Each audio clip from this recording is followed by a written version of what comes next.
এই পাগলের কথাগুলো একটু শুনেন। আল্লাহ ছাড়া দ্বিতীয় কোনো সত্তা, দ্বিতীয় কোনো অথরিটি এখানে নাই। লম্বা দাড়ি না থাকলে ইসলামের কথা বলা যাবে না। এটা কোন ধরনের শিক্ষা? এটা কোন ইসলাম? রাসূলুল্লাহ সাল্লাল্লাহু আলাইহি সাল্লাম তার দীর্ঘ জীবনে, সংগ্রামী জীবনে কবে কোন বাচ্চাটাকে এভাবে মেরেছেন? সাহাবীরা কবে কোন বাচ্চাটাকে পিটিয়ে পিঠের চামড়া তুলে তারপরে ইসলাম শিখিয়েছেন? লম্বা দাড়ি না, ইসলামের কথা বলতে হলে অবশ্যই একজন আলেম দরকার। একজন ইসলামিক এডুকেশন ওয়ালা ব্যক্তি দরকার। ইসলাম সম্পর্কে ধারণা থাকার দরকার।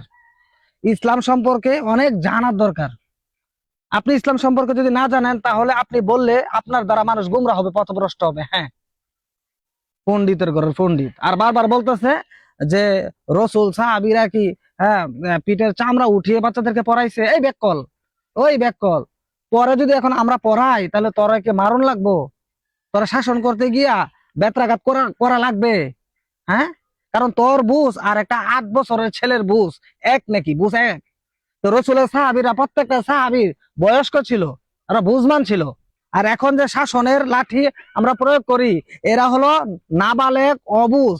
এরা অবুঝ, এরা খেলের মন মানসিকতা বেশি, খেলার প্রতি আগ্রহ বেশি, এই জন্য পড়ালেখা করতে চায় না, এই জন্য শাসনের লাঠি ব্যবহার করতে হয়।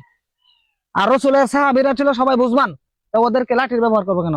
তোর মতো বেটারা যদি এখন পড়ালেখা করায়, হ্যাঁ শিক্ষা দেয়, তাহলে কি তোমাকে লাঠি ব্যবহার করতে হবে? তুমি তো বুঝবান রে ভাই, এই কথাটা বুঝো না? আর বলতেছে যে দাড়ি টুপিওয়ালা ছাড়া দিনই কথা বলা যাবে না। অবশ্যই বলা যাবে না, একজন আলেম ছাড়া দিনই কথা বলা যাবে না। একজন ইঞ্জিনিয়ার ড্রয়িং করতেছে একটা ঘরের, একটা বাড়ির, সেই ড্রয়িং এর মধ্যে তুমি যদি পাকনামি করো, সেই ড্রয়িং হবে? একজন ডাক্তারের প্রেসক্রিপশন লিখতেছে, সেখানে তুমি পণ্ডিত করে দেয় বলো যে এটা না, এই ওষুধটা দেন, হবে? হ্যাঁ, ওরে বাবা রে বাবা। হ্যাঁ,